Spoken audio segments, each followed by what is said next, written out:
Hey, what's up, YouTube? Welcome to Play It Painted Live. Time for another show. We made it. Here we go.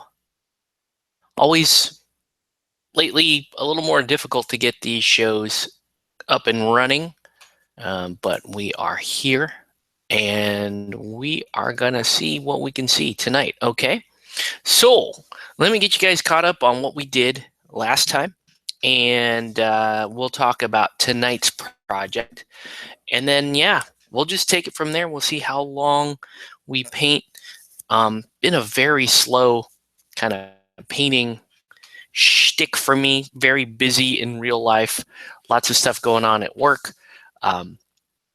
Getting back, ready to go back to teaching for exactly 1 week. And then I get to be, during this week, I'm going to be a Mr. Mom. So anyways, bottom line is painting has been on the back burner, but that's okay. We're still painting, just very, very slowly. And we are taking these projects, taking our time with the projects. And that's good because we don't really have commission work going right now. So it's not a big deal. So let's get caught up. Last time, if I did, we did, I think, a couple of things here on well, let's get some focus on these. Did a little bit more work here on Colossus. He's looking kind of shiny because I have we painted some gloss on him. But he's looking pretty good. It's a little, just not quite as clean as I had hoped, but that's okay. Still looks pretty cool for that non-metallic look. And then we also worked on the Malifaux silent ones last time. So here is one of them. This is the one everyone knows and everyone uses because it's the cool looking one. Ooh, yeah, I'm gonna have to keep painting this base here. There's a weird, you can see that the blue I was using did not cover. I use, to get this like dark Arcanist blue, I use 2 different blues, and it looks like even after 2 coats, that did not cover so well. So that's one thing we can work on tonight while we're working on tonight's project. Here is the other silent one for C, because it's a very boring pose, but I like her. She's, she's got that like peace sign. Yo. It's almost like an angry piece though, like I don't know. There's some attitude in it. Like she's gonna do something horrible to somebody. Or maybe like she just lost the game and she's mad. I don't know. But I do like this. This is a cool, I mean, it's a really flat pose. She's got spunk for a model that's just standing still like that. Okay. So they're done.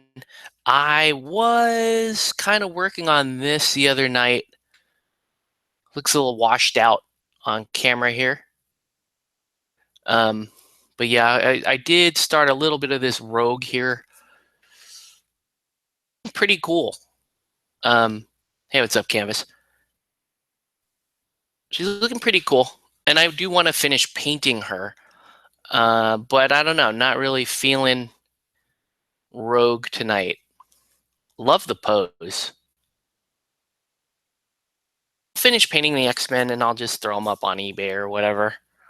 But yeah, so I was working on her, and well, I mean, it is an option. I know I titled this feed painting some other shit, but I do really like that rogue. But tonight, what I wanted to work on is I have all this like Malifaux stuff on my bench still, to the point where it's actually like this was from that feed where I was painting Alt Karis. That must have been a good couple of months ago. And she'd just been sitting here on my desk. Oh, hey, what's up, Blade Wolf? So she'd just been sitting here. I'm not particularly thrilled with this model. I don't think it's a great, but I did, all you can see, I just did some really quick airbrushing stuff on her, but not much else. So I was thinking maybe tonight I could get her done. which would give me another henchman that I could possibly run with Karis, and then so I'd have some more Malifaux miniatures to run. So I think that's what we're going to do. We're going to work on her. We're not going to work on Rogue tonight, although I got to say, like, Knight models, when they do a good job, they do a good job. The sculpting on the face is pretty wild because it's it's almost to scale. Details right on her face was a little tough, but she looks pretty good. I got her eyes set the right way, like she's flying up, and that whole kind of thing. Okay, so anyways, so let's get going on her. I think I have, yeah, I did paint the eye in, but I got to paint the skin.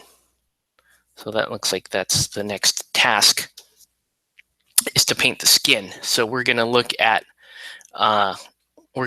some skin systems, and I always run different skin systems depending on what we're painting. So, you know, I have a male for Caucasians because it's one of the, I don't know, I think it's the Caucasian skin in some ways is a little more demanding because you're not sure how light to go, how dark to go, how red to go, or how yellow to go. There's so many different directions. Whereas, like, you know, when I paint Asian skin, I pretty much know where I'm going. Where I paint African skin, there's a gradient that I follow, and I stop when I'm happy. So I have systems for those other two skin color schemes. For Caucasian skin, I'm all over the map, and it just depends on, you know, what I'm painting. Like if I'm painting females or more anime or chibi style stuff, I go with a more pink base. If I'm painting males, I tend to go with a more yellow base. So I think with Firestarter here, I should probably go with a more pink base. Okay, so that system is, well, could stick with the old system, which is not bad. I could do this. So the main decider is the middle and the highlight layers. Okay, so it usually does start down here in heavy skin tone because this is just a phenomenal color. It's just a great undertone for skin. Then depending if I'm going yellow, I will move over to Reaper and go to tanned highlight, and then I will finish that with youthful flesh, which is quite nice.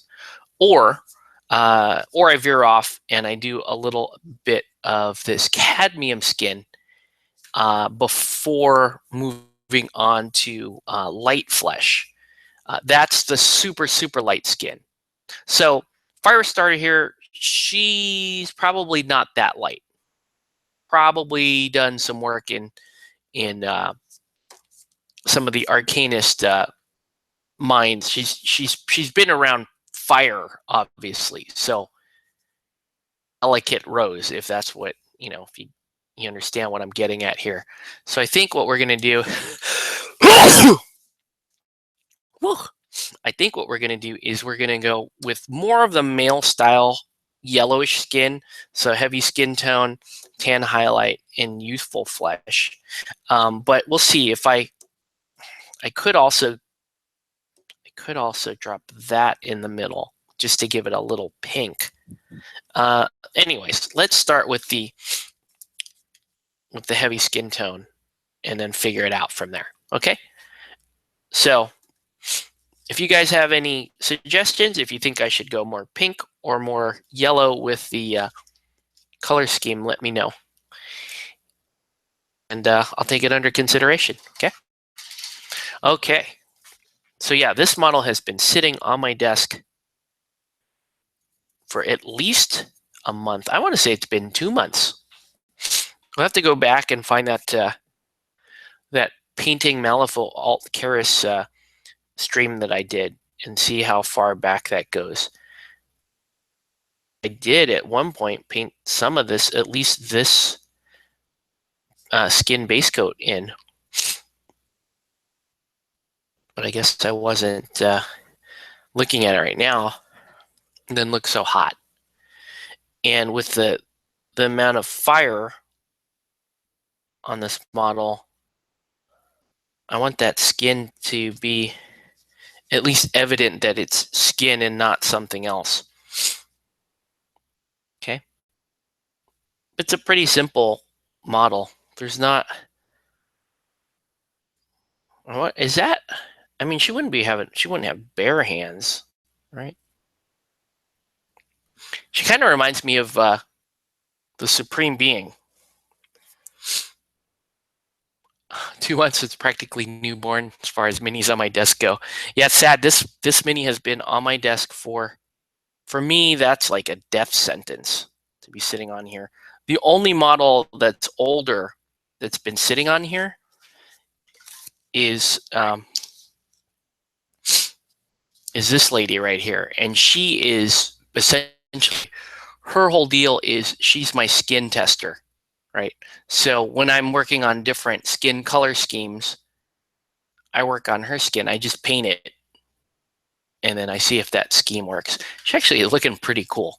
This latest scheme that I have for her is looking pretty cool. I might actually finish her one day, you know? Yeah. Make a proper woman of her and finish her paint job. But this model has had like 4, 5, 6 different skin color schemes on her.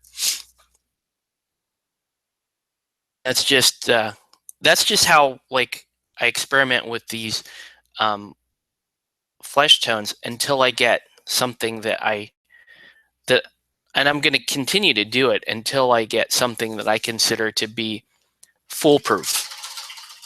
You know, absolutely thing that I can bank on. Okay. So the question is, this yellow or pink? I think it would pop more with a pinkish skin tone, personally. So I think I want to lean more towards a pink skin tone. So I think we're gonna head over this way. In fact, yeah, I'm gonna go that way and mix the youthful flesh in. Ooh, wait. Yeah. Or that. That's a little too bright of a jump. Because, like, when you start that way, I might actually... Oh, man, that's the other thing, too. You know what? Screw this. This is what we're doing. See, this is why I can't ever decide on a base. We're gonna change it up. We're gonna go with rosy flesh. So we're gonna go with a much more pink undertone here, but we're gonna go back towards youthful flesh.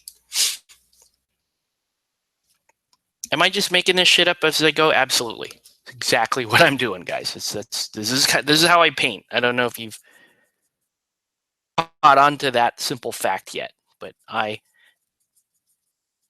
like to experiment a lot, especially when it's my own minis. We'll try out a bunch of different things until we like something. And I guess this pink base would work pretty well because with all the bandages on the Firestarter, she's clearly hurt herself a few times doing this. She kind of reminds me of the Fire Marshal Bill character from Jim Carrey's character from In Living Color. So yeah, we're gonna go with a pink. We're gonna go more pink on the color scheme here, because that'll pop more. And then with the fire stuff, the orange fire stuff, and it should be pretty good. Okay. I think, like I said, we could probably go back and watch the old Alt Keras video, and we could probably see me painting in the beginnings of this skin color tone here.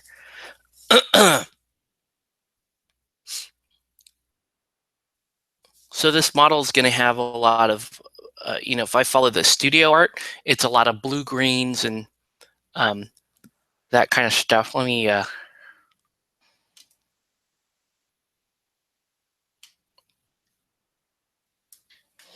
just adjust the focus here so we get what we like.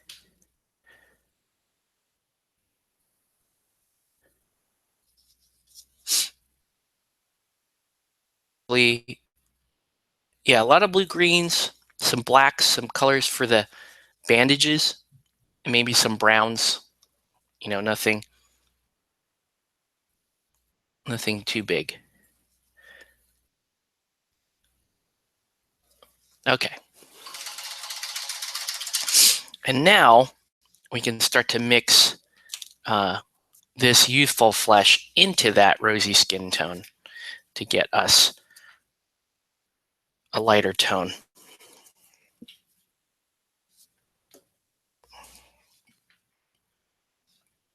So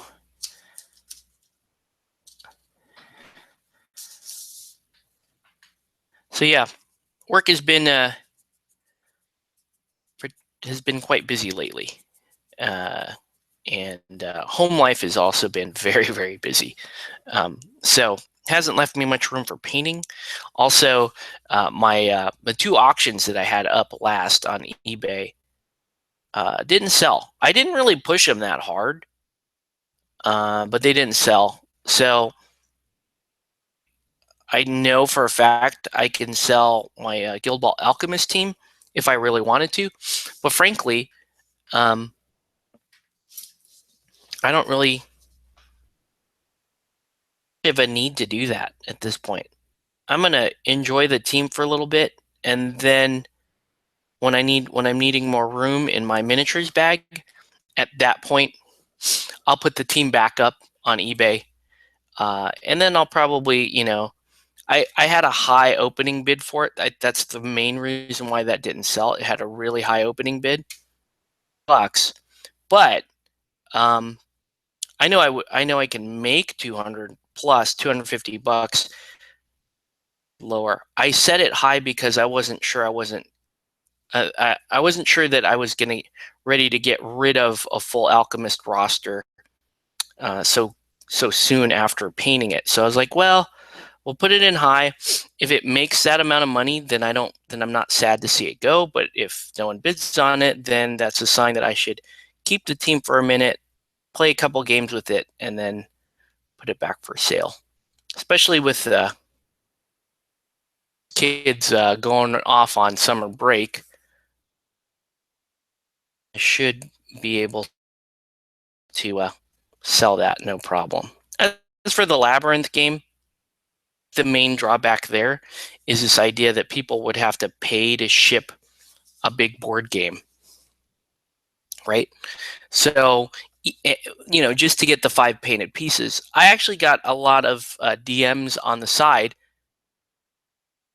on eBay asking me if I would be willing just to sell the pieces or just trade the pieces. And so, and I wasn't, because I was like, what am I going to do with just an empty board game? I guess I could throw in the trash or whatever.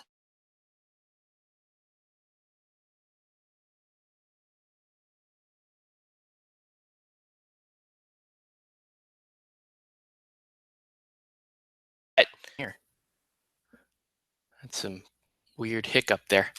Now the question is, do I go youthful flesh or do I go all the way up to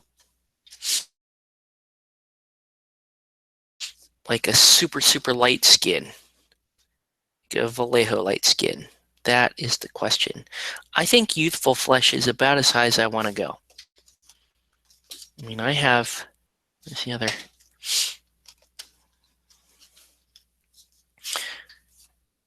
The Reaper skin system, I gotta say, I'm pretty impressed with it. I was a little hesitant to switch over to Reaper paints, but now I'm comfortable enough where I can include them in the repertoire and not be too scared about how they're going to interact with the Vallejo paints. If they're going to be too shiny or too flat. The skin tones I found tend to err more towards the flat end of things. So if you're not used to that, you better get ready if you're looking to switch over to the Reaper side of things. I mean, I could go. That's like way too light. What kind of brush is that? It's a Winsor Newton Series 7 size. This is a size 0, I think. Don't restart. No. Don't restart. Why is my stupid computer deciding to... Okay. It's too light. Let's go with Youthful Flesh.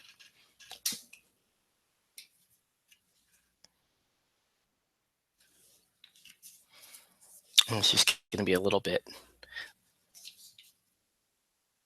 And we'll get into painting more of this model.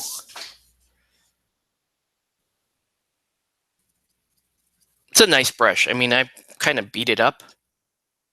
So I don't know how much time I've got left with it, but it's a good brush. Keeps a super, super fine point on it. I should probably be taking much better care of it than I have been.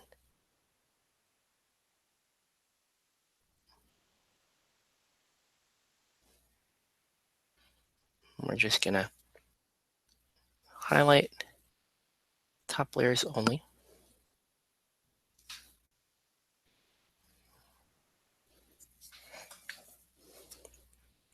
So yeah.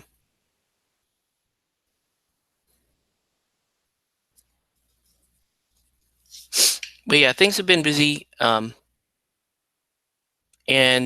when they're that busy and it's like nighttime, a lot of times by the time I make it where the kids are falling asleep, the wife is falling asleep, and I'm getting ready for the next day, a lot of times I'm just too tired to fire up all the paints and the airbrush and all that stuff. And it's weird because before it used to be such you troll someone, awesome. It used to be, a source of I guess solace for me, right? It used to just be this used to be like my sort of my evening zen, if you will, to do this kind of stuff. Okay. So it looks like now I got to figure out the color scheme on this. It looks like there's sort of a whitish undershirt going on, and then there's like blue straps. Looks like I'll do blue straps, brown boots, and I'll do like dark blue pants. I'll do brown straps. I'll do brown straps and blue pants and kind of this white undertone here. So let's go with this dirty bone. So yeah, I guess my bottom line is I've been kind of out of it. And also to add to that, my gaming activity is way down, like way down. And I know I keep saying that on this feed a lot, but it's way down. Since Kingdom Con, I really have not done much gaming. Last week, I really tried to get some gaming in. And the 1 week where it looked like, I was free and I could try to get a little bit of daytime gaming in, the people that I was expecting to game with didn't show. So that wasn't entirely my fault. So I haven't been able to game. Tomorrow night, I'm going to try to game, but I don't know. I don't know how that's going to work out exactly. We'll see. I would prefer to be home early, and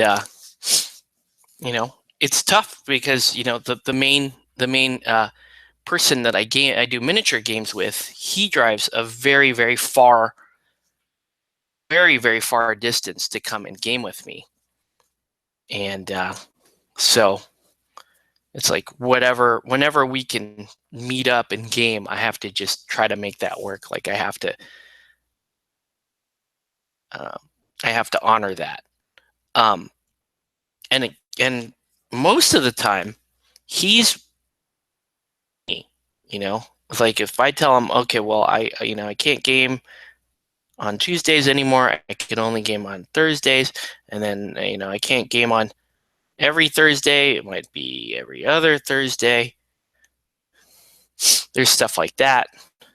Um, your normal stuff. Sometimes I cancel, sometimes he cancels, and we just play whatever games we have time for, really.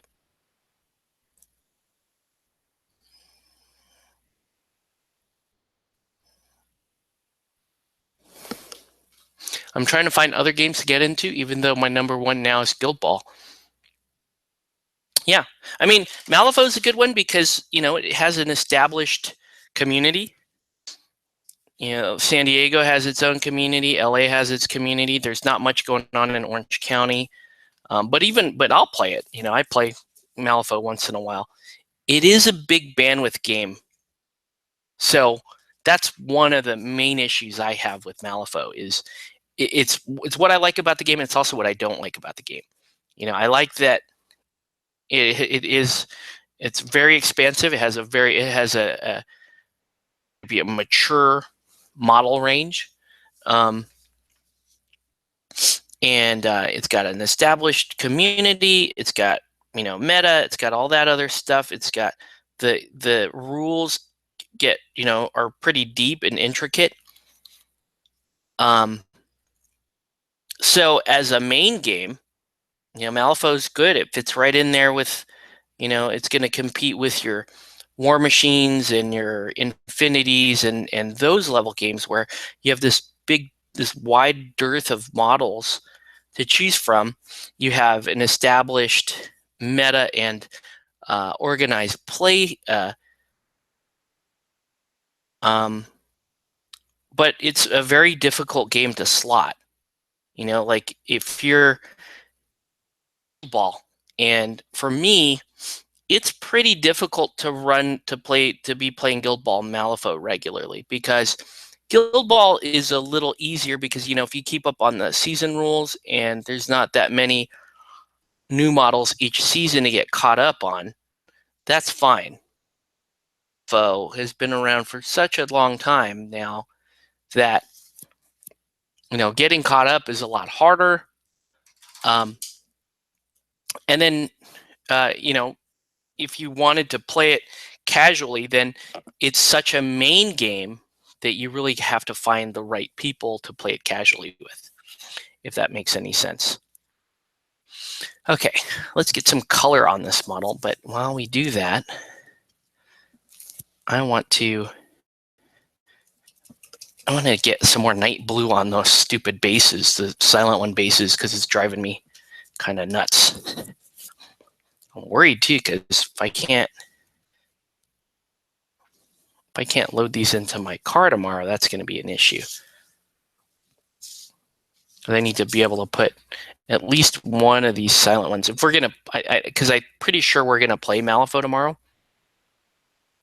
and Guild Ball. I think that's our tentative plan for the night of gaming, is we're going to play one game of Malifaux, one game of Guild Ball, and then we'll see if we have enough time to play anything else. I'm hoping that that's all we do and that I can go home early. Early is nice for, when you got 2 kids and a wife. It's good to be able to come home early and say, see, I didn't spend that much time out. Maybe I can game again next week. But yeah, I don't need to. With the hobby shop, they stay open till 10, and if I could finish my games by 30, even 8, that's much better than coming home at 10, 10:30. It just works better for me, for my family. They want me home early so I can help uh, put the little guys to bed.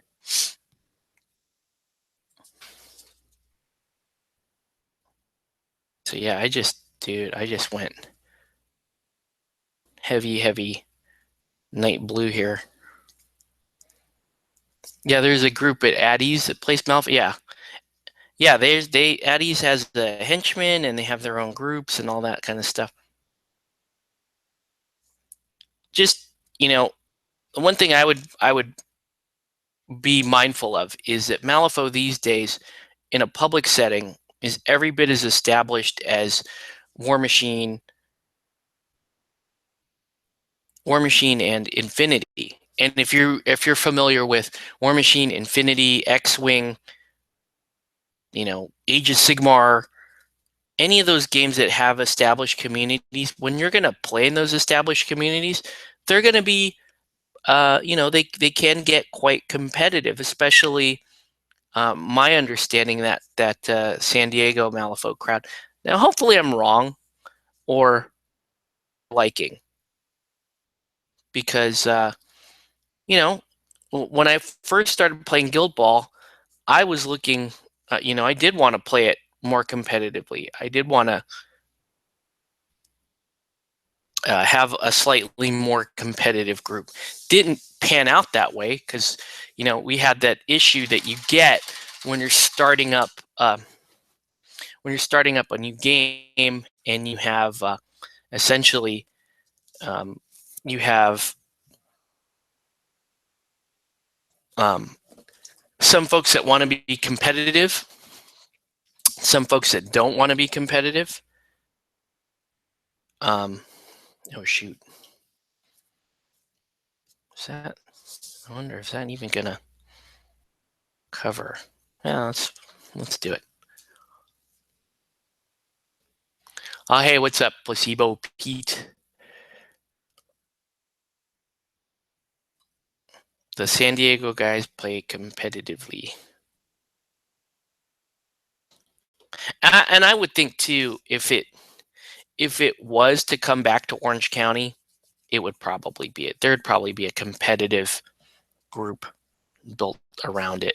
Like I'm content to just secretly play this game on the side and just enjoy a game of it.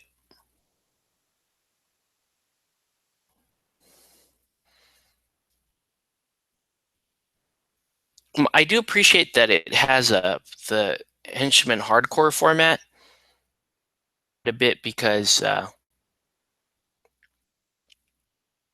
that's a super fast game. You only need 4 models to play it. It's not the most interesting game from a, hey, I get to break out all these toys and do all this weird stuff with, but that's not exactly what I'm looking for anyway.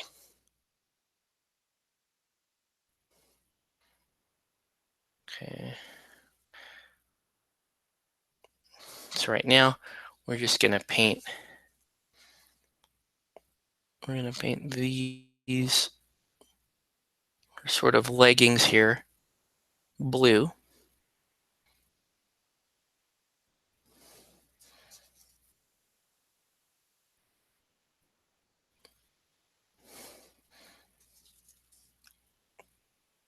Oops. But which group plays competitively? From what I know, Guild Ball, we are pretty chill on stuff. That's cool.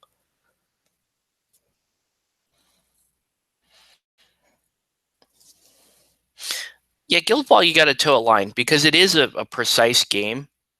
So from that aspect, you do want to have, you do want to make sure that you're playing cleanly and that the rules are, uh, or that distances and all that stuff are easily understood between players, and the game system lends to that, which is good.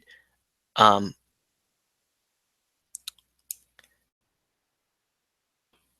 and it's a sports game, and so sports games, I think, make it a little easier to kind of play a little bit more on the competitive side, because win a sports game, that's kind of what sports games do.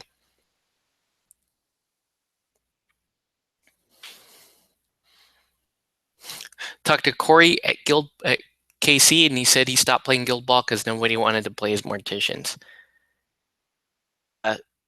That was during season 1, season 2, when obviously there were some issues with Obulus at that point. I was of the opinion that I didn't feel like morticians were broken. I felt more like morticians experience because of Obulus. When you playing against Scalpel, it's a totally different experience. Morticians are actually fairly a more interesting game. It's still a little trolly, but it's not what Obulus was capable of doing in the first 2 seasons.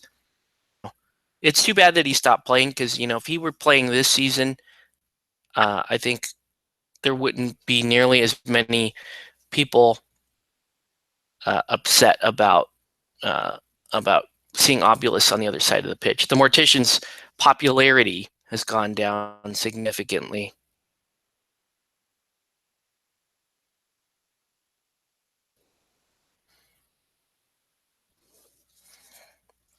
Pretty simple model here. Like I said, it depends on people. The game evolves over a period of time, plus at the same time you know the player. Yeah. It just depends on the group of people that pick up the game, and then also in part like what happens with other people that are joining in the group.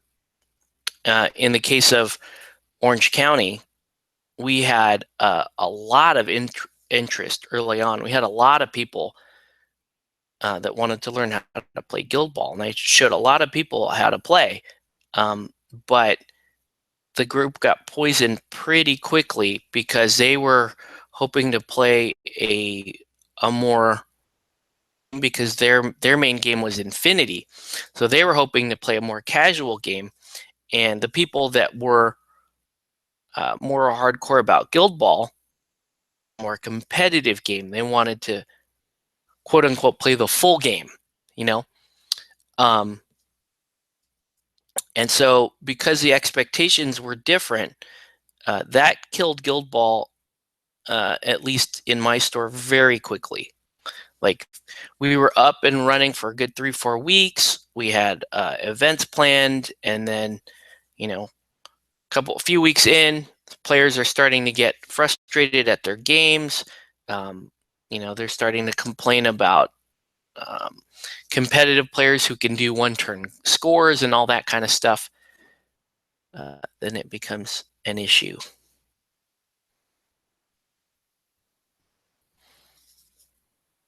Okay. So good.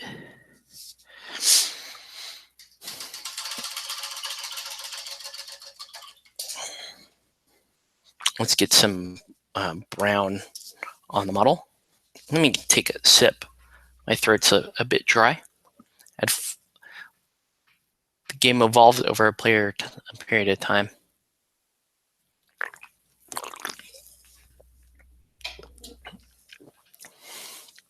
Oh, since you guys are watching my feed, let me just do this.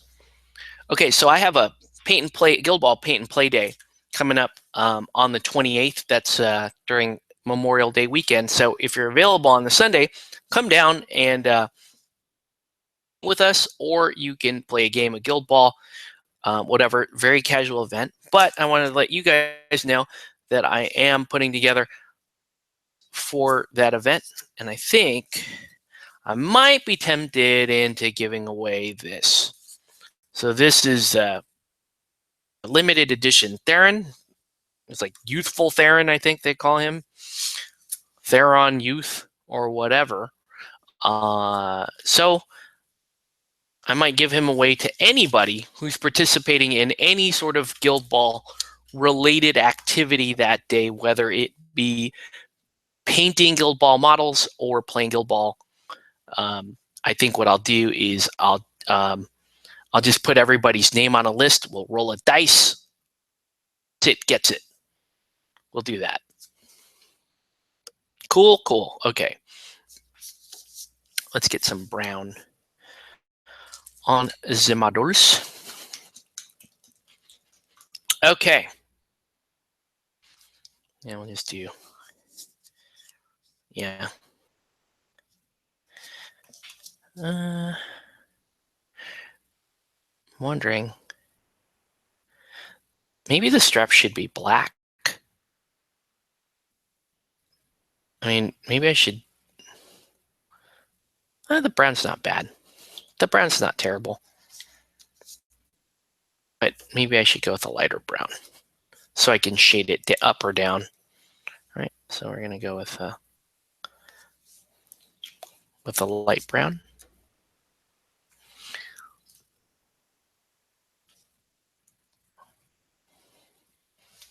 And then I'll do a little digging too and see what other smaller can come up with. It's all going to be small stuff because we're not doing like a tournament. We're not doing a painting competition or anything like that.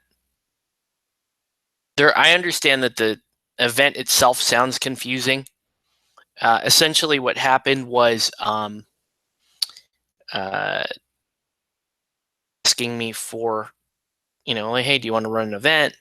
Can you do a Guild Ball event? Yada, yada, yada. And I'm like, well, yeah, I can do a Guild Ball event. We can do one over Memorial Day weekend. And then we started to talk, and it's like, well, there's Strategic Con happening that same weekend. Are you worried about attendance for your event? And I said, well, yeah, I mean, it's going to be down because there's going to be a bunch of people at Strategic Con.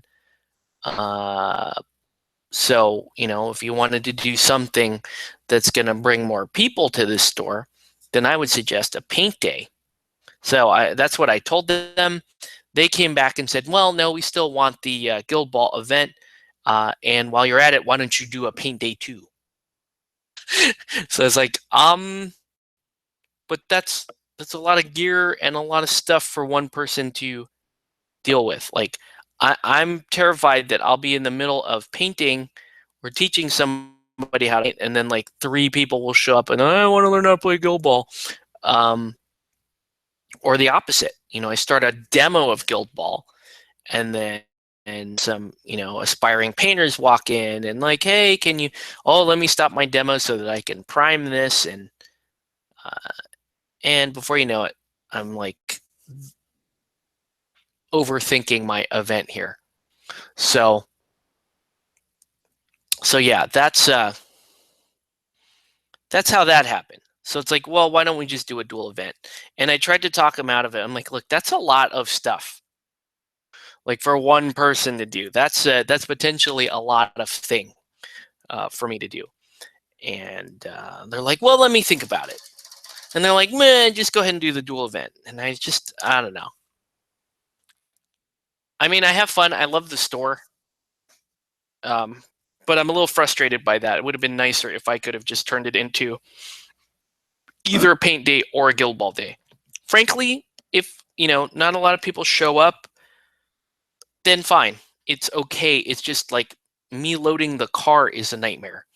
That's my main concern. It's like, okay, even if people don't show up, then I have a car with all my painting gear and my Guild Ball terrain for like 4 people, because it's Memorial Day weekend and people are, they're off at another con or they're doing something else.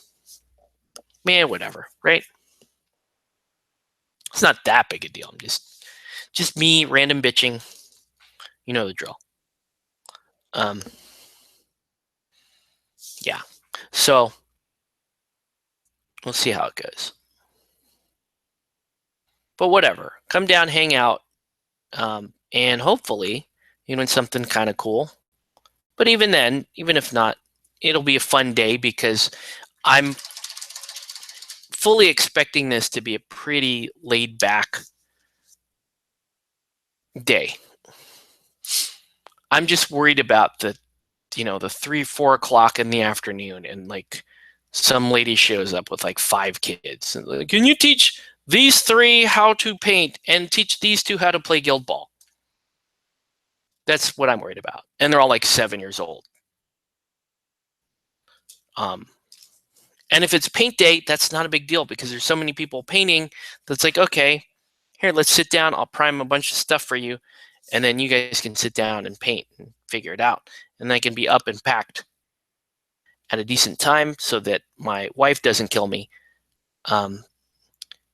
But it's not very difficult to do with, the promise of 2 totally different activities with one person running it on a single day. I don't know. Maybe I'm starting to think maybe they're trying to disgruntle me off of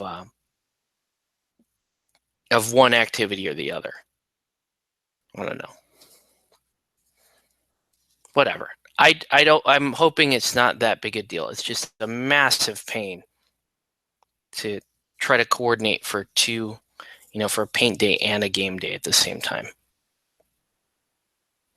And especially if you're just like trying to do it for, the 6 hours or whatever. 6 hours is not a lot of time for a paint day.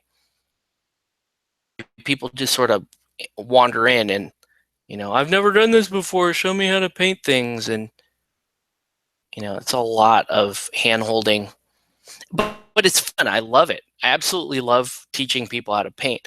I would go so far as to say that I actually like the paint days, teaching people how to paint, more than I am the game days. So like, if you gave me the choice, like what's going to be more fun for you, teaching or teaching people how to play, Guild Ball or Relic Knights or Super Dungeon or one of those things. Right now, I would say teaching them how to paint. It's just more rewarding, especially when, you have these people that don't play games, but they just think the miniatures are super cool. And, to be able to get them out of there where they've got something painted and they're super thrilled about it, or at least maybe not fully painted, but mostly painted. And now, they can go home and their project with a bit of confidence behind them, worth it. Similarly, with running like a demo day, a Guild Ball demo day, then it's cool to get you if you're lucky, you get a handful of people who buy starters, and amongst those people, some of them you don't ever see again, but the ones that come back the following week, and that's usually the best barometer, right? If they come back the following week and we tell them, hey, we're going to play, and they come on Thursday and they bring the stuff that they bought, then that's pretty good. You can also get really good attachment, I found, with some of these guys. If the game and they say, well, I don't know how to paint, but I'll commission you to paint my team. So then they're in, because if they commission you to paint their team and you have their team painted, now they have a fully painted team that they like and they're excited to play. Pretty good odds that you're going to see those players show up on the weeknights or whatever. But again, like the better odds and the bigger sort of reward between the 2 activities for me is to get the first time painters started or well into their projects and excited to continue. That was some good trolling. Oh man, I don't want to know what you did, but okay. I'll trust that that was some good trolling.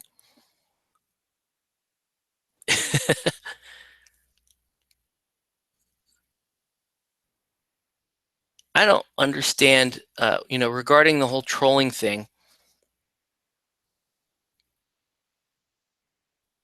I think a lot of the internet stuff that you see that's more sensationalized these days is the result of a lot of people, amount of filthy normies, coming into contact with long established uh, internet troll society. Big, it's a big thing to get used to.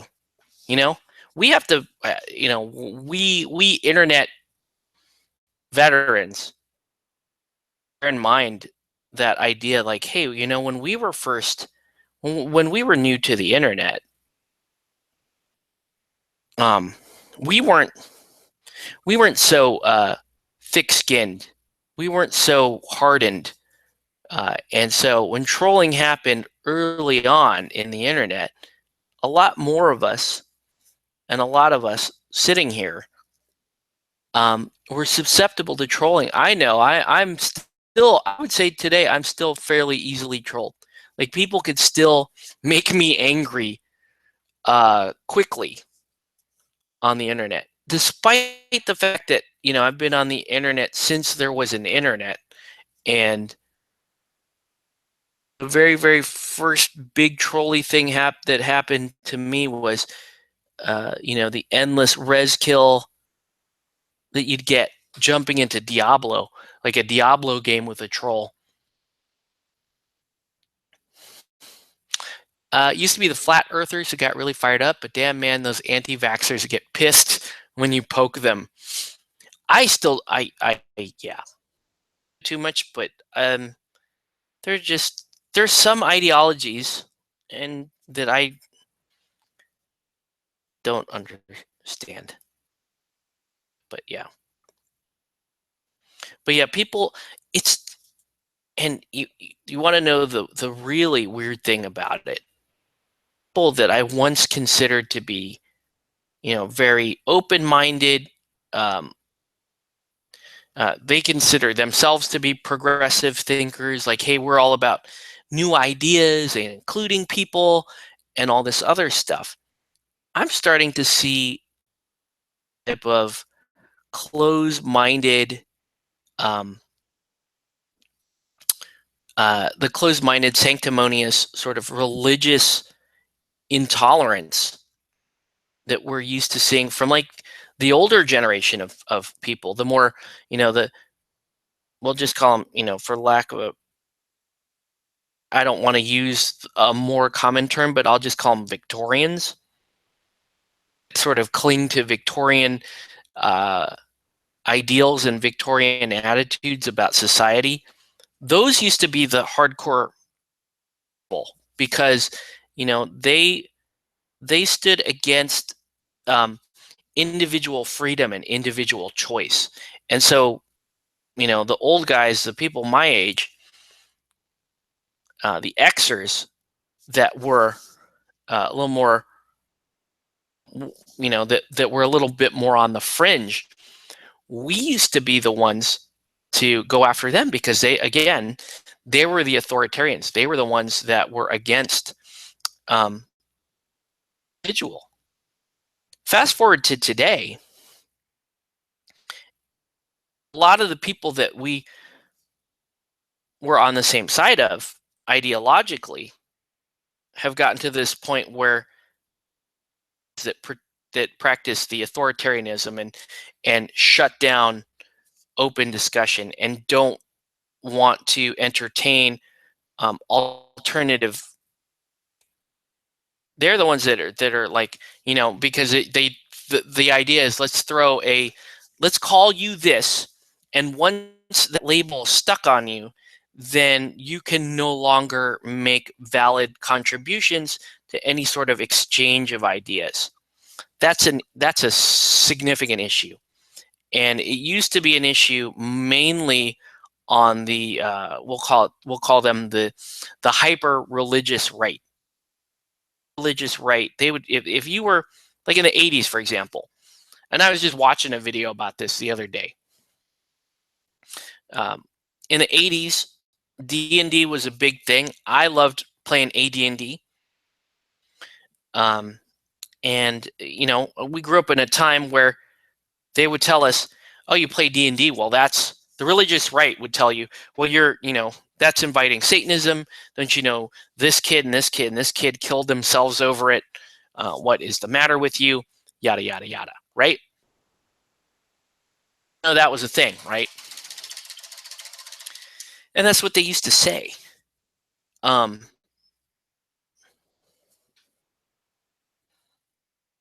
so playing Dungeons and Dragons was wrong. Playing video games was wrong. People like us that like the hobbies that we like, we were outcast. We were definitely social degenerates. We were definitely people that were going nowhere. We were losers. We were laughed at. You're in the comic book store? What a geek. What a nerd. You play video games? How sad is that? You're an adult. What are you doing at the arcade? What are you doing playing this stupid, plunking these quarters into this awful time to move your, fake spacemen around. We started playing miniature gaming. Wow, that's even weirder. What's the matter with you? Right? Dungeons and Dragons made Tom Hanks great. I was actually just watching the synopsis of Mazes and Monsters the other day. Super, super funny.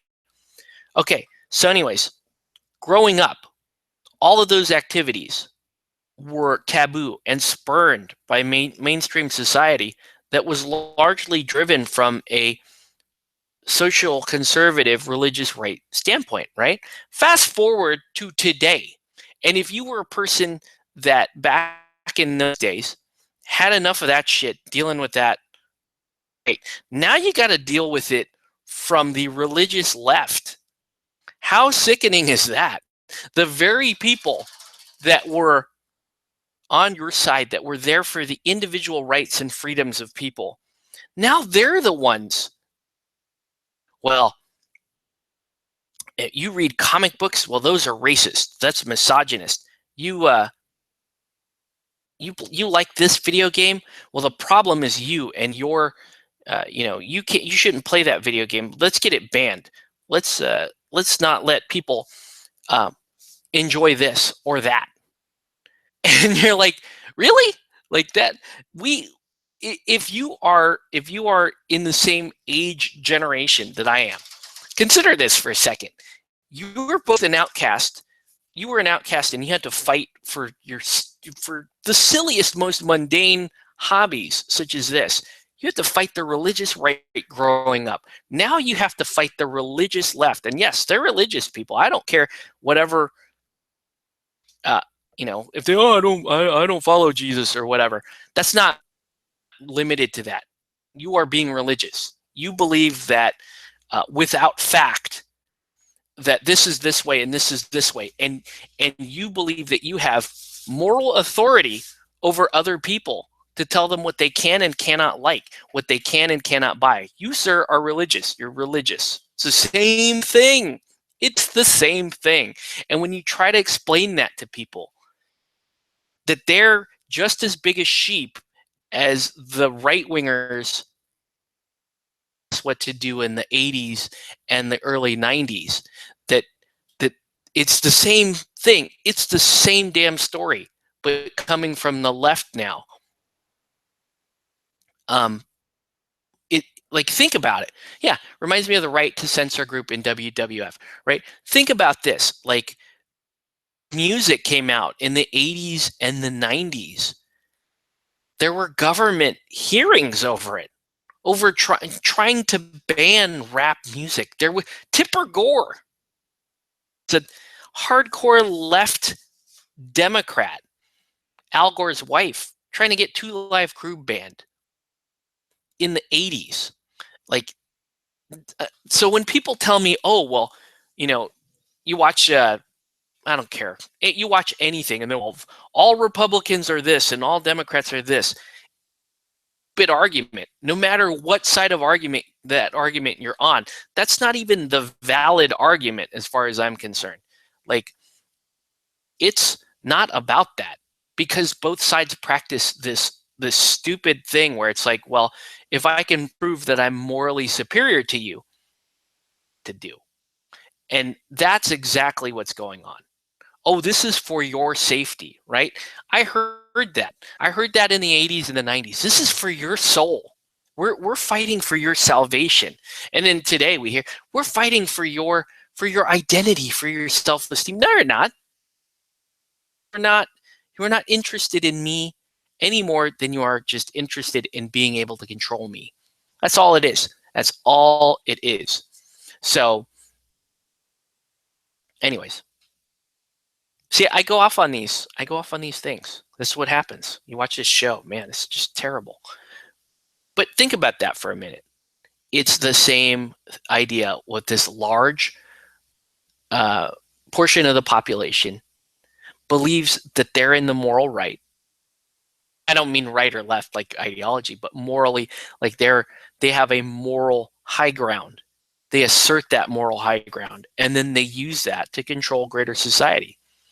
The difference now is that the difference between the authoritarianism that we run into now and the one that the kind that we ran into back growing up is that now it's exactly the same. It's exactly the same. It really is. Like there is no difference. And I totally mean that. There is no difference. I got you to have a political rant. But yeah, you did. It's very easy to get me on political rant. See how easily I am trolled? That's how, but yeah. That's what I'm saying is if you're in the same age group that I am, you've been an outcast on both the right and the left.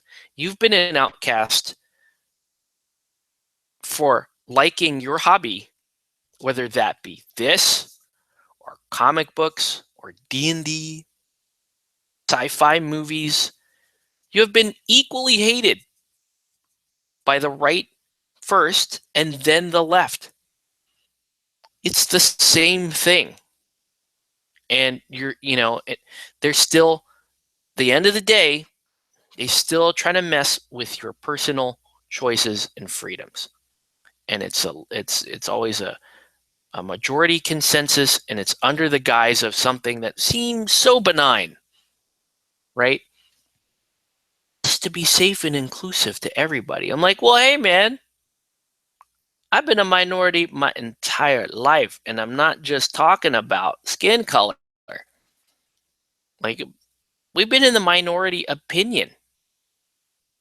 Think about that for a second. If you really are, for individual liberties and individual freedoms, you've been in the minority opinion your entire life. And no matter how hard to face that they support your right or they tolerate this from you, they're lying. They're lying. They're not really even lying to you. They're lying to themselves. People like that. And the reason why I say that is, I went through my own religious period for a while, and I thought, oh, well, I'm looking out for these people. Let me be the hero. Let me save these people. It don't work that way, man. Because are you really trying to, when you're, whether or not you are trying to save their soul, save their lower oppressed social standing? Think about this critically for a second. Is that really about them, or is this about you? Is it that? Is it, are you, why are you, why do they need you to save them? Like, who, what is so special about you that's giving you the ability to save some people, a lot of which can't, don't even want you around because you just keep trying to enforce something on them that they can't be bothered with. Anyway, yeah, thanks Canvas. Every time you're on this, man. Thank goodness I came out closer to the end portion of it.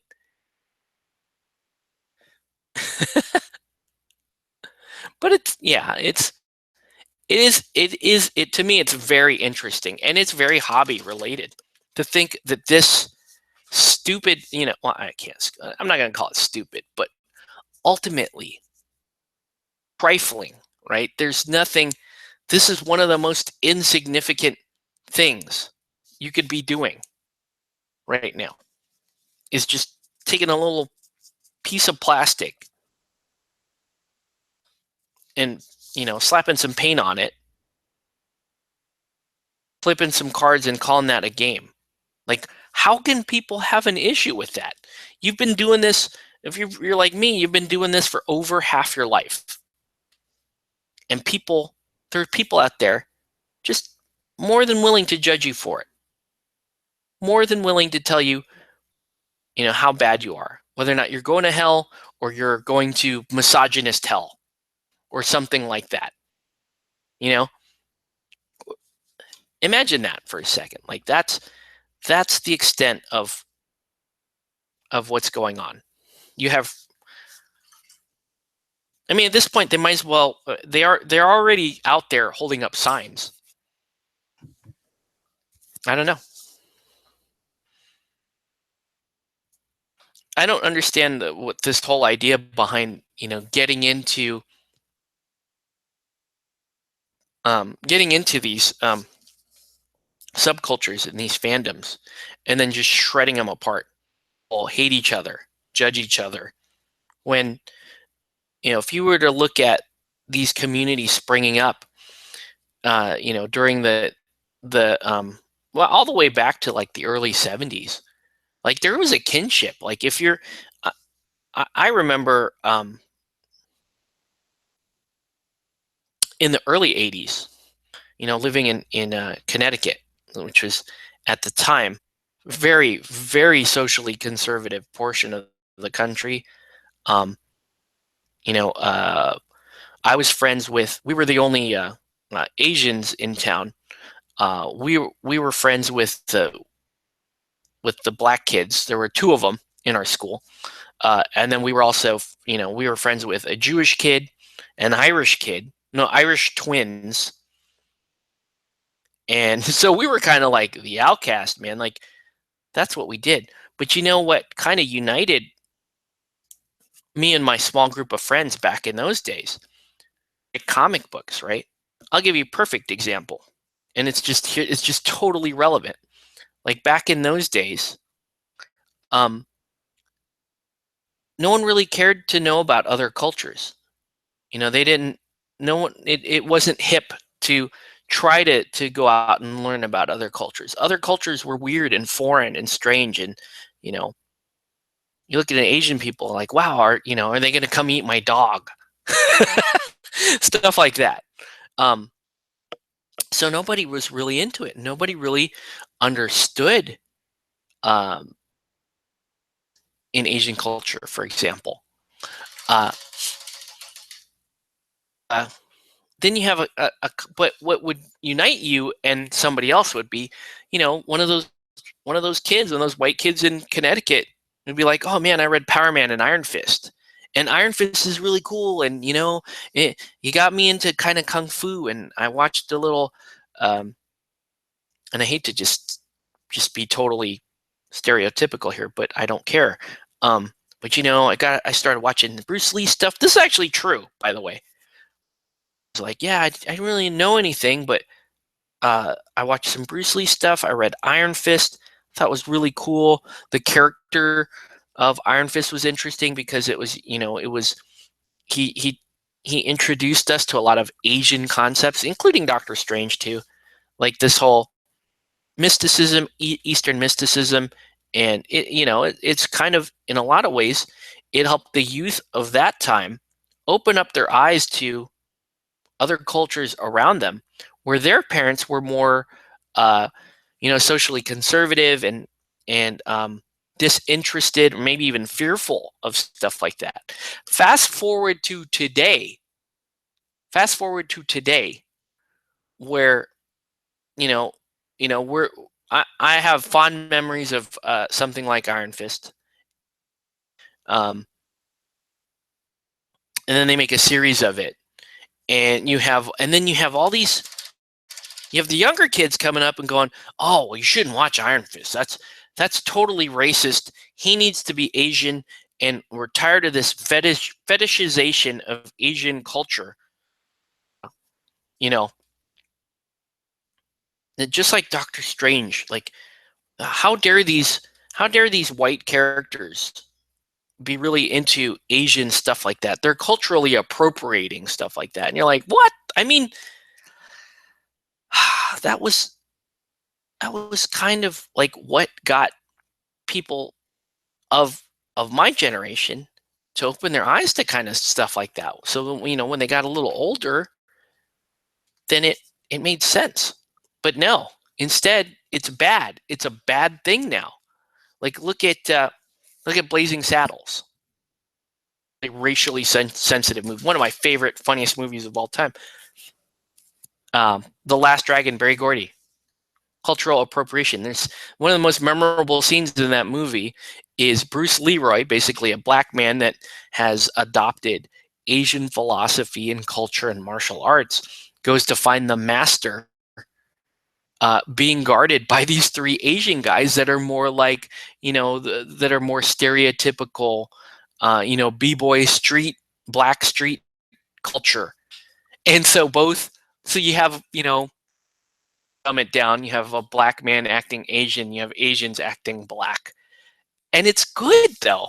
It's funny, it pokes fun at that, but at the same time you're like, hey, that's kind of cool. Like that, that these days that wouldn't fly. Flip their lid. People would just lose their damn minds if something like that were to come out today. And that's crazy to me. So you mean to tell me we were a little more socially aware, we were a little more socially open, and we were able to kind of poke fun at ourselves better 20, 30 years ago? That's sad. That is sad. So anyway, yeah. I still love, I love Blazing Saddles. Still one of the funniest movies. But think about that. I was telling my wife today straight up, I'm like, comedy is dead, man. It is dead. We're not allowed to laugh at stuff anymore because everybody's so afraid of offending somebody else that we can't even poke simple fun at stuff anymore. And I'm like, and when you get to an atmosphere like that, racial tension is better or worse.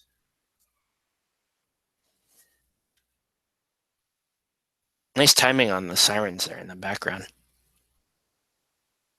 I'm just saying. People don't realize we looked at the other race and said, that looks cool. I want to be that. Well, it's not, yeah. There's that aspect of it. And there's a lot of positive enrichment in something and learning something and really getting to know something, and then actually allowing that to be part of who you are. Back in those days when I was coming up, like I was saying, like I was a huge hip hop fan, right? Hip hop, one of the last uniquely American art forms to come out. Actually, it is the latest art form that we've contributed to the world. It's very much in the same vein that rock and roll was a distinctly American invention that we gave to the world. Now I know a lot of people, yeah, there's some, if you push it around a little bit, sure, you can come to the conclusion, yeah, rock and roll it definitely had um, European influence as well, and in some cases African influence. But hip hop, no, that's distinctly invented on in the American metropolis. Um, and so, as a kid, and if you loved hip hop when it first came out, you were still kind of an outsider, right? A lot of people I remember in school and older people and whatever would used just to say, rap more like crap. They would say stuff like that. And you're like, that's not even music. It's just people talking over a stolen beat. And you're like, no, it's not music in the traditional sense that you consider music, but it's an art form. And when you say that to people that had any shred of intelligence, then they understood you. Like, okay, yeah, you're right. That is whether or not they agree it's a music form, they have to agree that it's an art form. Even if they say, well, it's just spoken word, still an art form. So you had a lot of people there, but it took forever for mainstream culture to understand what exactly they had in front of them and all the groundbreakers that were there at the time, and to be one of the earlier fans of the genre, and to remember what it was like to just kind of be outcast for that. Like, well, what kind of music do you like? Do you like new wave, or do you like heavy metal, or do you remember new wave? Remember that? Older people, punk or heavy metal, or I'd be like, no, man, I like rap. I like hip hop. Hip hop, hippity hop. That's crazy. You like Bugs Bunny? What's the matter with you? Like, we used to hip hop was invented by a white Australian guy named Whitey Crackers. Here's an interesting aside for you. We don't know exactly who invented hip hop, because it was more than likely just kind of if you were to go back, it started off with people on the streets would play their music out in the streets, and there would just be people that would riff over it. They would just riff over another song, and that was entertaining. It was like, similarly, tap dancing, another distinctly American art form, invented by African Americans that were in jail. It developed kind of a rhythmic acoustic dance. And think about how freaking cool that is. Back to hip hop. If you want to look at like one of the earliest recorded versions of hip hop, you can talk about Sugar Hill Rap Gang. And that's the one that everybody kind of goes to, Sugar Hill Rap Gang. And for sure, yeah, I mean they're rapping over essentially the beat to Good Times. Not the Good Times show, the song. But consider the fact that Blondie and her song Rapture is one of the oldest recorded hip hop songs ever. Consider that for a second. That's interesting. How freaking cool is Debbie Harry for calling out Fab Five Freddy on her album? Pretty awesome. But anyways, I don't know, man.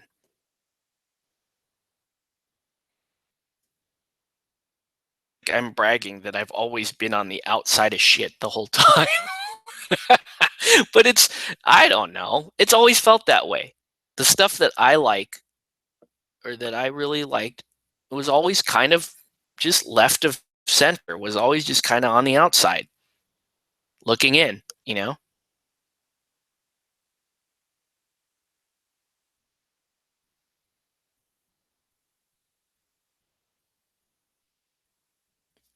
It does make me sad though. Like I watched, um, still watches SNL, and I used to love SNL. There's so many good seasons of SNL, and my favorite SNL stuff was like uh, the Eddie Murphy stuff, even though that was kind of a sad ensemble cast. Like they didn't really have the strongest cast in those years. They kind of had Eddie Murphy and Joe Piscopo and that kind of stuff. And I love the classic stuff too.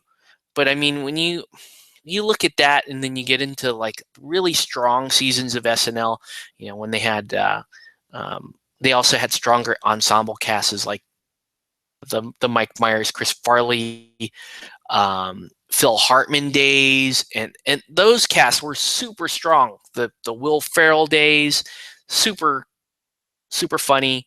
Um, but they had, anyways.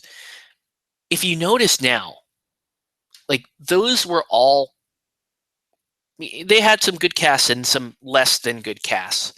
But if you look at the writing on the show back then compared to what it is now, it is just sad. They, if you watch the show now, they're not. I don't even think they are making any jokes. I think they're just really just so distraught over trying to get their political message out that they can't even be funny anymore. That's deeply sad.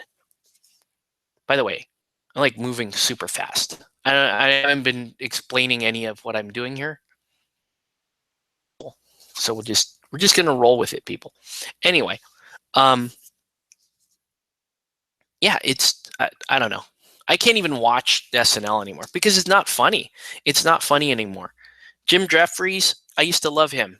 His stand-up stuff, his first two specials, loved his specials.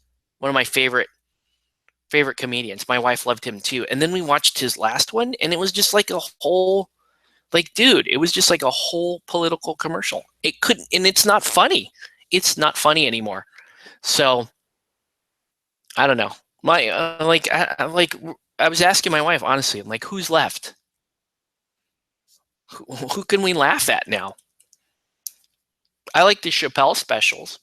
But even those are starting to move in that direction. At least he has material outside of that, outside of the political realm.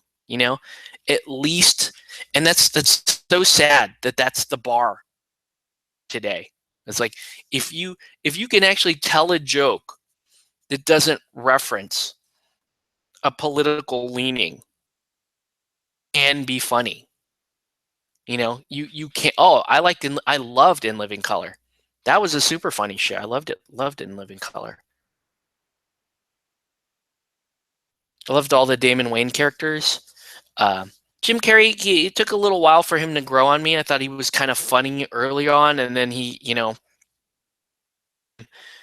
had to carry the show a little bit more towards the end. And then Jamie Foxx came on, and they were kind of doing more Jamie Foxx stuff, and Damon Wayans had kind of phased out of the show. Keenan had kind of phased out of the show. I really liked In Living Color. Yeah, the Fly Girls. I never really thought J-Lo was very hot though, but I had some of the Fly Girls that I really liked. Just saying.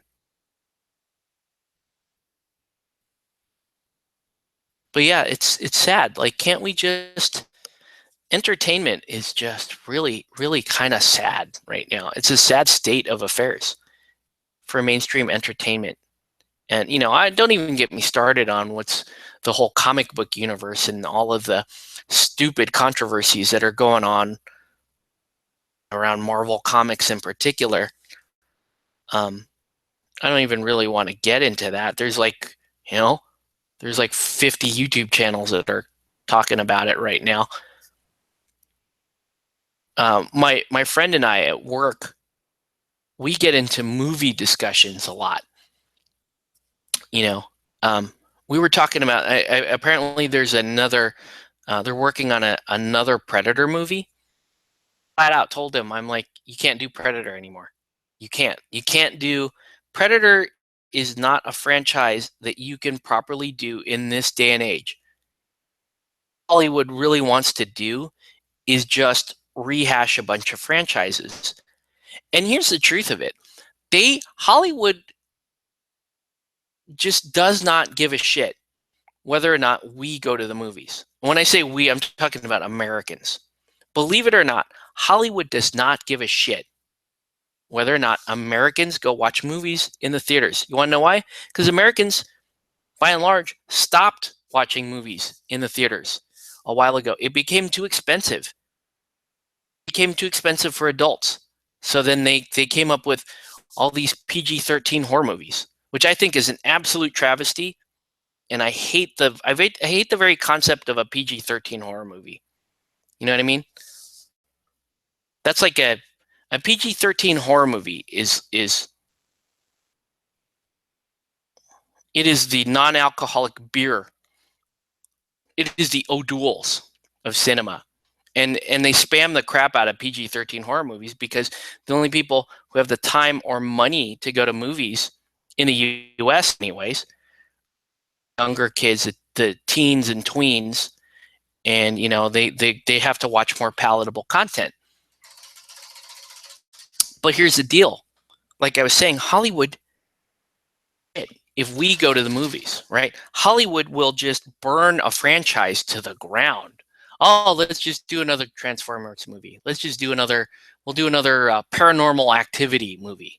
Here we go. We'll just keep you know what? Let's just rehash this other movie and piss us off to no end and just throw bad story after bad story with just crap acting and sensationalized directing at us. They don't care if we don't go to the movies. You want to know why? Because their theater money in China, okay? They make their money in China. They don't care. No one here, like, we don't watch these big blockbuster movies over here to the extent that the folks in China or in Europe or in maybe not so much Europe, but China and Asia in particular, they go out and watch movies in the theater. Deal. Like if you're a Chinese person right now and you have disposable income, and it's an experience. Into the city, you get to go and you get to watch your movie, and you may not be as familiar with the property. Crazy American fans that love aliens. Like I love Alien. I love Aliens. My favorite thing. But I'm so upset because they can't be bothered to write a decent alien story. Well, Hollywood don't care about you. You're gonna go buy the DVD anyways. You're gonna just to satisfy your urge as a completionist. You're gonna watch the movie, but you're probably not gonna watch it in the theaters. No, they got China for that, man. China's like, oh, I've heard of Alien, and if it has a thing popping out of a person's chest, and it has a short-haired brunette woman running around and fighting them, then I've watched Alien. That's the mentality. I've watched the American classic Alien, and it doesn't matter how badly they flub the story. It's not even on the. That's why they can make these crappy like superhero movies. Like, oh yeah, whatever. We'll just keep churning them out, and they'll be exactly like the last one. But hey, and domestically, they'll make money off of people who are loyal to franchises and not necessarily loyal to. So they don't care. They don't care about when we get into these big arguments. Oh yeah, it's bad for the franchise, and that wasn't in the original of Ivan Reitman for this franchise. They don't care. They really don't care. It's because they're going to make their money off of somebody else that is not as invested as you in that franchise. And they can continue to ruin it because as long as the property remains profitable till they're dead, till it's dead. And why waste money gambling on a unique story, on a new story with new IP, when they can just churn out sequel after sequel after reboot after whatever off of the same name and just make a guaranteed buck. So, wow, I really got into just talking that mess tonight. I don't care. We're just painting, dude. It don't matter. Anyway, yeah, I don't know. So back to Predator, right? They're making a Predator movie, and my friend shows me these things, and he's like, "Yeah, they're making this Predator movie," and I'm like, "Well, they can't really make a Predator movie anymore. Hollywood is not equipped to make a Predator movie." And he's like, "What do you mean? You know, they have the effects, they have the budget, right? They can make the coolest looking Predator ever." I'm like, "Yeah, riddle me this. Name a modern day action star."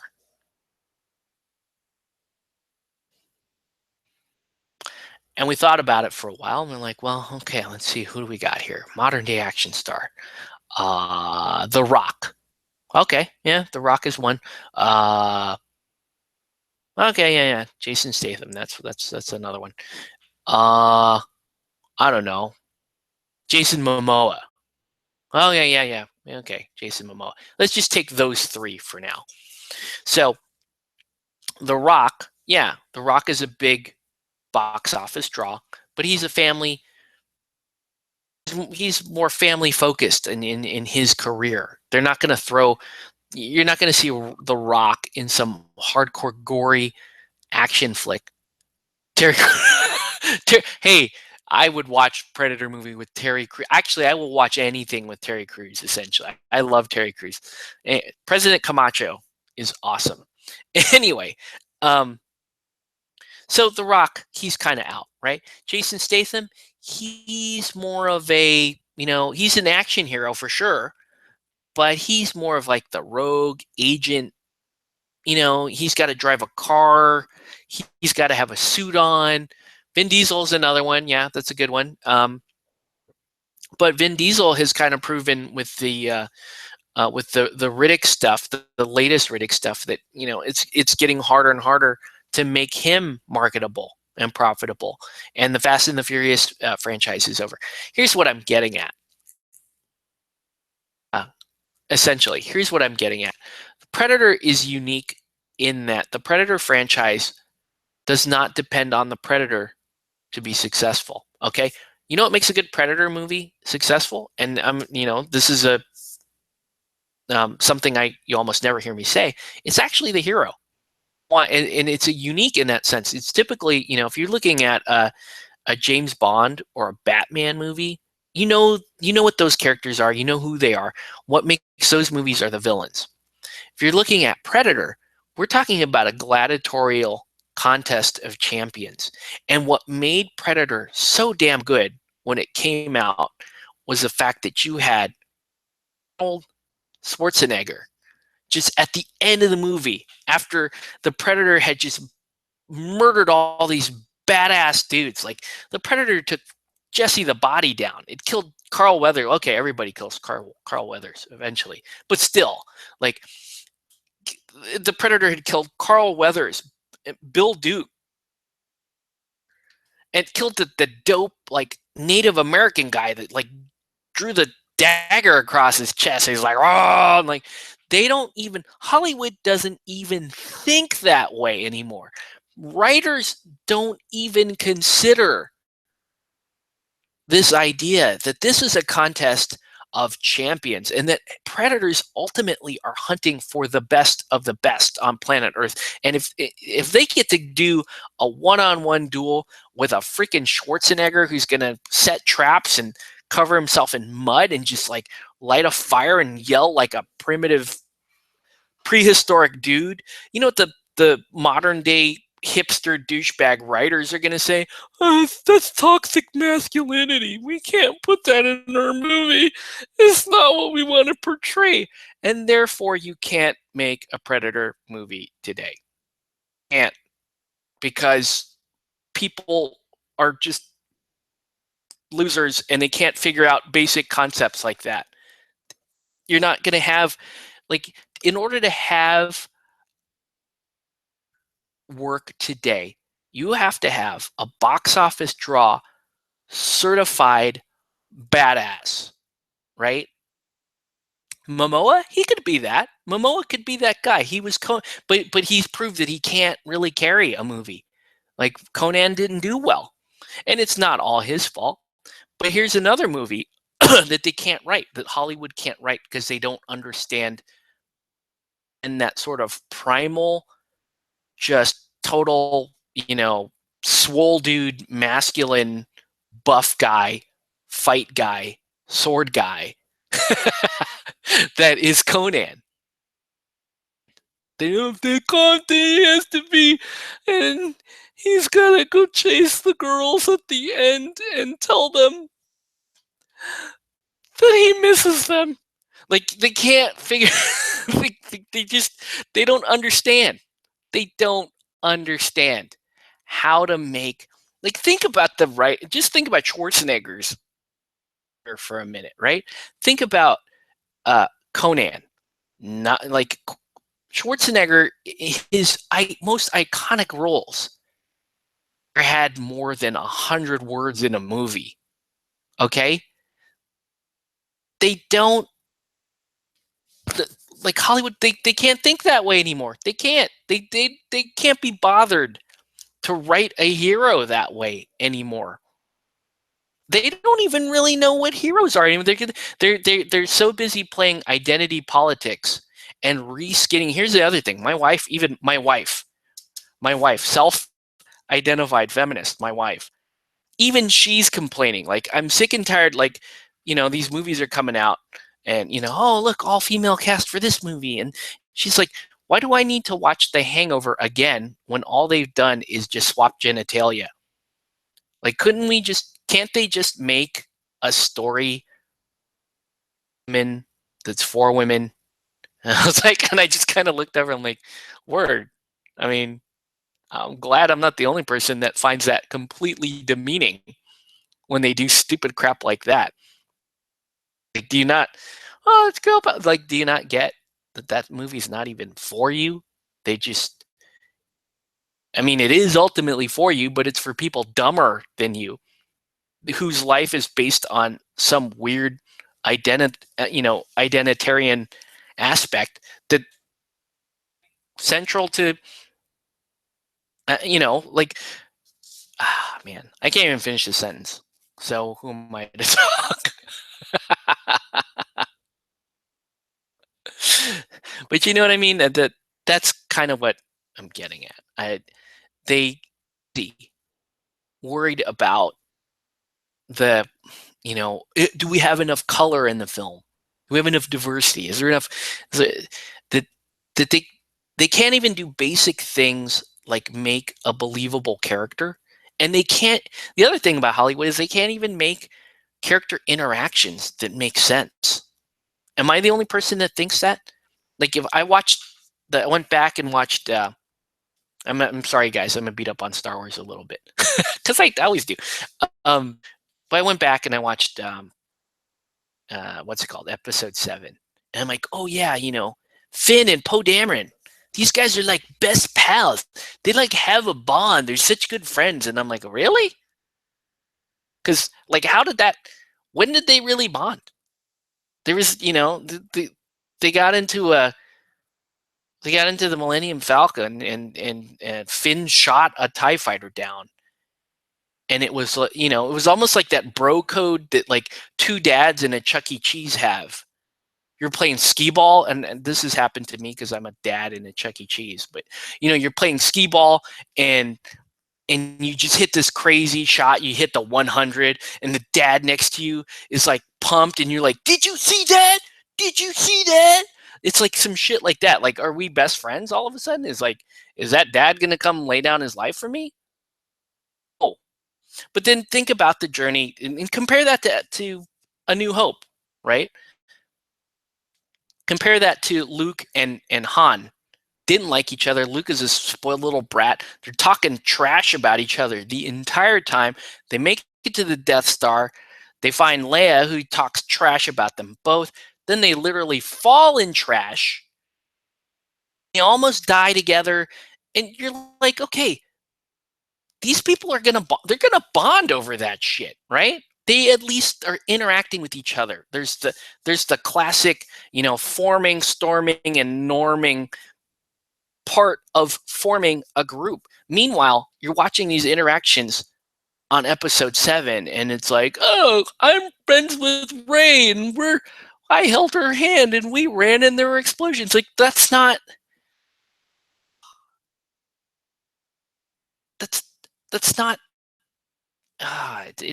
you don't these characters. It's not a believable interaction, and they don't. There's not enough there. The same thing can be said in Rogue One. Oh yeah. Oh, I really kind of like this captain guy. Oh, he tried to kill my dad when he had a clear shot on the Imperial dude. Oh wait, no, the guys died anyway, and the Imperial guy got away. But let's friend zone at the end. Bam.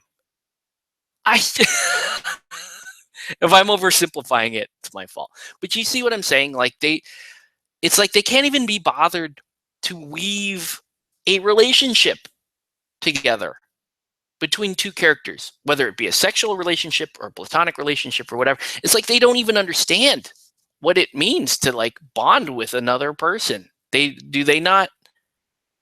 Who's hiring these kids? Do they just come out and it's like, oh well, he said this on Tumblr the other day and it was great and we all loved it. Like, I'm sorry if you can't. I'm like covering my face. I'm like face palming.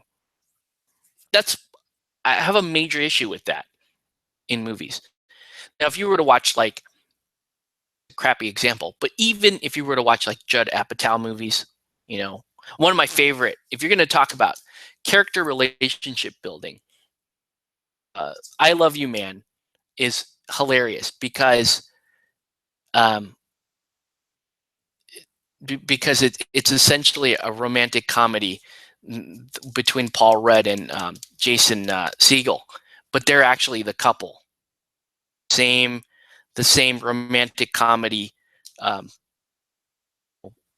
ups and downs that the normal couple that is going to get together at the end. There's even the hero's run. Like, okay, yeah, that's all very stereotypical stuff. They reskinned it to make it more of like a bro relationship.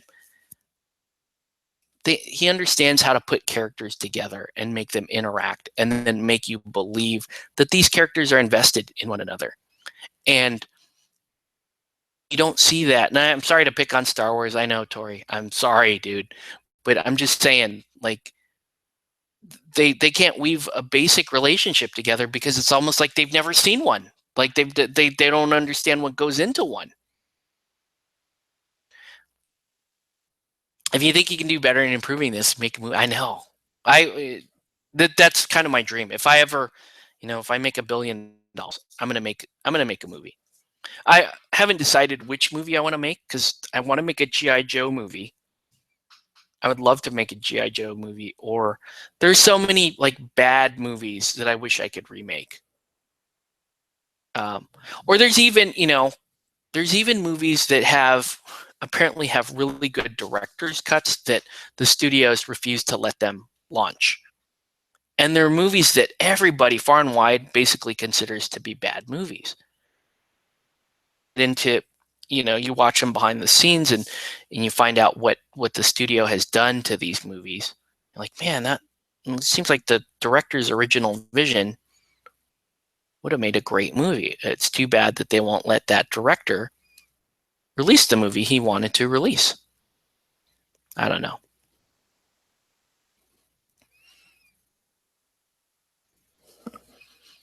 What did I miss? Oh my God, I would love to have a new Spawn movie. Fantastic movie. Yeah, that would be a great movie to read you. I still like Michael J. White, though. He was dope. I love Michael J. White. He's one of my favorite action dudes back in the day. Billy Blanks. Love Billy Blanks, too. And I gotta love Wesley Snipes, but the Blade is still, I don't care what anybody says. I love that franchise. I love Wesley Snipes as Blade. Is one of the best, in my opinion, one of the best superhero or comic casting roles you know uh, since Ryan Reynolds is Deadpool. But I mean, look at Deadpool. There you go. There's another movie where they build relationships between the characters, and even the most um, superficial relationships, like the relationship between Colossus and Deadpool, has more depth and interaction than, hey, I'm a good guy, I'm a rebel too, pew pew, like that. Oh man, make a Thundercat movie. I would watch a Thunder. I would have in a Thundercat movie is like, I almost feel like if they're gonna do that, they need to make it in a foreign language film first, bring it back to English, because I don't think America is ready for a proper Thundercat movie. I don't know. Um, the Death Note series has me terrified. Has me terrified because I'm like I'm another one of those guys that thinks that the Death Note anime is one of my favorite anime series of all times. Like it is absolutely brilliant, and I love the Death Note anime series. And the fact that there's some things that are really promising. Obviously, everyone really likes Willem Dafoe as Ryuk. I'm a big Willem Dafoe fan. I thought it was kind of sad what they did with him in The Wall, because they just did not, the Great Wall, they just did not use him at all. It was kind of sad, but I still love Willem Dafoe. I think he's going to be great as Ryuk. I'm mainly worried about Light. They call him Light something else, but Light Yagami. You know who I'm talking about, the main character in Death Note. I think they got him wrong just by looking at that stupid kid. I'm like, oh, they got him wrong. Like they have some stupid emo kid on there, and Light Yagami, it has to be this, like, if you're going to make it an American kid, which they are, they have him reversed. Okay, so you look at Light Yagami on the Netflix, uh, on their teaser, and he's this like total emo looking kid. He's got he looks like he hasn't had sleep, or he's um it looks like partial heroin addict, and you're like, no man, Light Yagami should look like your classic all-American future CEO kid. He should be a tall, good-looking kid. He should look very trustworthy. He should look like, almost, to be totally super stereotypical here, but he should look more like almost like your all-American quarterback, right? But instead, he's like the weird, outcast looking sad boy. Meanwhile, they have L, and you see L, and they have a black actor playing L, which is kind of cool. I think that's kind of cool. If you're gonna change it, it's his ethnicity has no bearing on the story. But the problem I had with L is you watch L, and he's like this super cool hacker guy, and you're like, that's not L. L was a freaking weirdo. He had to eat cookies, and he couldn't sit on a couch properly. Like, that was a weird dude, man. L is the weird one. L is the weird one. Light is the all-American. That's Death Note. Already got that wrong. Like, you see L walking, and you're like, whoa, this, he's almost like freaking, you think that he's like Reptile from Mortal Kombat or some shit about to come, about to come around the corner. Like, he's going to turn into Goro. He'll have like 6 arms or something. And you're like, no, this is a skinny, weird looking kid, like weird outcast kid. And you're not supposed to fully trust L. You're not even really supposed to like L. But instead they make it like, oh, this kid's a Jedi. You're going to love this guy. And Light just looks weird. it's stupid because it's like you're and yeah, Tori, I wanted Light to win too. And I actually liked like episode 24 or whatever. Um and I was like, "Oh, wow, this series is going to end this way." And then they had more episodes and it wasn't quite as good, but still good. It's still one of the best uh anime series of all time if you ask me. Um but yeah, I don't know. I have my concerns. I don't know how that's gonna go. I don't know how they're gonna do that series. Um, it would be, if I was gonna take a different stance on it, though. Here's what I would do. I'll tell you right now. Like, here's what I would do with Death Note. If we're gonna cast Death Note, couldn't finish Death Note. Got annoyed with Eminem. Yeah, they're definitely. I was like, what the hell are they doing with Eminem? But you should finish it anyway. Like just kind of bear through it. It is worth watching to the end. Um, do it because I don't know. We're just talking about that mess right now. Light Yagami, in a lot of ways, is very millennial in his thinking. Whoa, whoa there, guy! Don't insult the millennials. But anyway, but here's the idea, right? Are a generation that is obsessed with having meaning in their lives, with being able to say that they do good in society, that they contribute to society. And so this is one of the reasons why, a lot of people say that millennials won't take, they can't just do a job for profit. They have to be doing some sort of social justice or some good from it. Now, to me, that's a concept that is very much down the alley of a Light Yagami. What I would do if I was introducing Death Note to a new American audience, I would rock that angle. I would rock the shit out of that angle, and I would do what I could to get the younger audience to kind of agree with Light and say, "Wow, that guy, I don't know, just for the hell of it. Maybe he writes Richard Spencer's name in.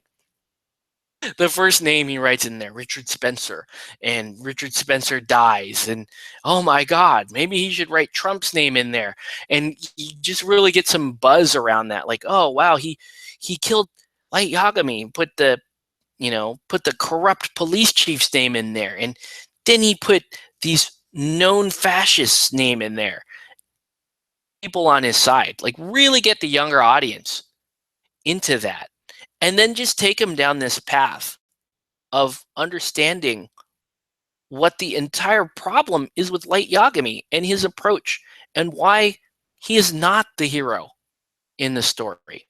Because that's exactly what's going on today. I mean, that is exactly what uh, authoritarianism that I was bitching about earlier. That, yeah, it comes from a good place. They think they're doing good. They think they can save you. But are they? And at the end of this crazy character study, what is Light Yagami? Like what is this guy? And what is really motivating him? Like, come on, man. Like that's freaking relevant as shit today. Awesome. I don't think they're gonna do that, but I totally do that. They should totally do that. And just present L like just weird, outcast, backwards thinking dude that, who knows? Like he's just, you could have L on there as just crazy, skeptical, cynical trick guy. Give him Asperger's. I don't know. Like, do all that and let the story take you from there because I think it would be really, really cool.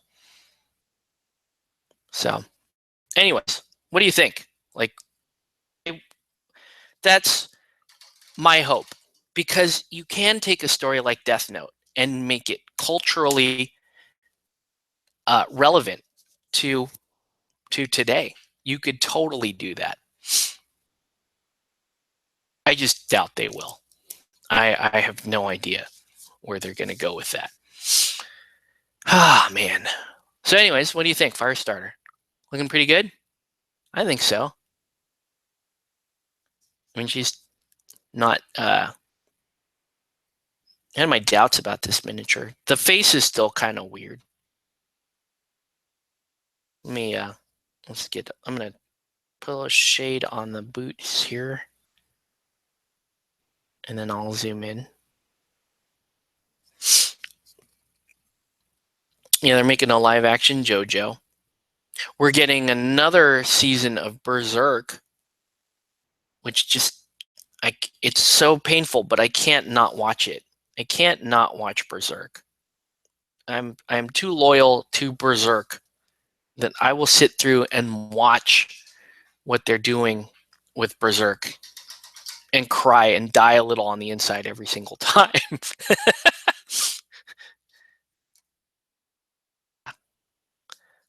Like, man, Berserk is literally the Game of Thrones of the anime manga series. Dude won't finish the manga, and the anime is just, how can it be so bad when all the Golden Arc stuff? I still have the DVDs of the original Golden Arc stuff. I loved it. Loved the original Golden Arc stuff. Great miniature. What steps are you painting now? I don't know. We're kind of well past that. We just painted things, and it looked like this. Oh man. Yeah. So, oh, by the way, working on a set of Goblin Pyros for my SOBH Goblinoid Warband. Yeah, I didn't do the best job on the torch here on these flames. The only thing really to note on flames is you should be starting yellow and working your way as you go outwards. The fire gets cooler and it becomes more orange. That's about it. But yeah. So, anywho, that was a lot of ranting. And the miniatures are done. So here's this. See if I can get. I kind of want to.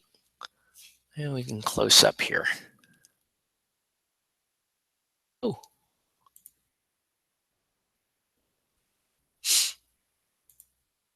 Let me see if I can get. I mean, it's fairly focused, but if I bring her up to here, you never quite get her. She has a really interesting face. You can see that by stuff there. But she looks pretty cool. I'm glad I have her, and I have Alt Karis. Because then I can. It's a kind of a third de facto Malifaux crew. Firestarter for Henchman Hardcore. I don't know how good this character is without Karis, though. Pretty cool. So there's that. And then we saw these earlier. I just kind of put another layer on their bases. So I'll let these dry overnight. Try to throw a layer of sealer on them, and we'll get them on the playing table. So, anywho, I think that's it, you guys. So that's going to do it for this feed. Actually, since we got the camera on, this is one of the things that I'm going to be working on soon enough is Miss Rogue here. I can't quite get her face in focus without, yeah. It's interesting. She kind of reminds me of Sherilyn Fenn right now. Who would have made a hot Rogue back in her day, back in her heyday? We're talking late 80s. Late 80s, early 90s for Sherilyn Fenn there. Anywho, that's going to do it for this video. I'm going to recommend a channel if you guys are really like into movies and into like kind of, off the beaten path sci-fi horror movies.